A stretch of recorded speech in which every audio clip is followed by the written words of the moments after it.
8 मे 2026 रोजी चंदनझिरा भागातील खुनाच्या गुन्ह्यातील 2 विधिसंघर्ष बालकांना चंदनझिरा पोलिसांनी घेतले ताब्यात. अवघ्या 0.4 तासात केला खुनाचा गुन्हा उघड, 2 धारदार खंजीर जप्त. दिनांक 7 मे 2026 रोजी रात्रीच्या वेळी चंदनझिरा भागातील एकता चौक जवळ मृत नामे जितेंद्र रवी आडसूळ वर्षे 35 वर्षे राहणार बदनापूर, जिल्हा जालना याचा कोणीतरी अज्ञात 3 इसमांनी खून केला असल्याने मयताची पत्नी हिचे फिर्यादवरून पोलीस स्टेशन चंदनझिरा येथे 300/2026 क 103-135 भा.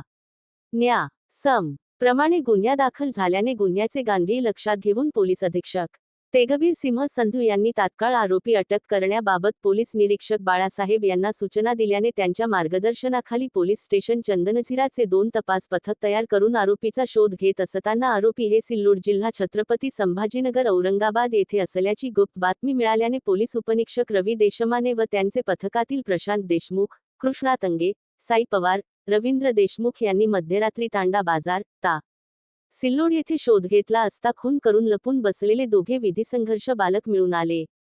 त्यांना गुन्ह्यासंबंधाने विश्वासात घेऊन विचारपूस केली असता मृत जितू आडसूळ याने सन 2021 मध्ये माझ्या वडिलांची हत्या केली होती, त्या हत्येचा राग मनात ठेवून हत्या केली असे त्यातील एका विधिसंघर्ष बालकाने सांगितले असे तपासात निष्पन्न झाल्याने गुन्ह्यातील विधिसंघर्ष बालकांना जालना येथे घेऊन आल्यानंतर त्यांनी खून करण्यासाठी वापरलेले 02 धारदार खंजीर व गुन्ह्यात वापरलेली मोटार सायकल ही सुंदरनगर भागातून जप्त करण्यात आले आहे.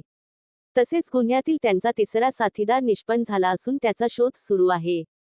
पूर्णविराम. सदरची कामगिरी पोलीस अधीक्षक तेगबीर सिंह संधू, उपविभागीय पोलीस अधिकारी अनंत कुलकर्णी यांचे मार्गदर्शनाखाली पोलीस निरीक्षक बाळासाहेब पवार, पोलीस ठाणे चंदनझिरा यांचे नेतृत्वात पोलीस स्टेशनचे सपोनी सुशीलकुमार चव्हाण, पोलीस उपनिरीक्षक रवी देशमाने, मारियो स्कॉट, सय्यद हुसेन, मनसूब विताळ, प्रशांत देशमुख, कृष्णा तंगे, साई पवार, रवींद्र देशमुख, राजेंद्र ठाकूर, अभिजित वायकोस, राजेंद्र पवार, गणेश नाईकवाडे यांनी केली आहे. मराठी न्यूज चॅनल पृष्ठभूमी प्रतिनिधी शेख मुजाहिद इम्रान मिर्झा.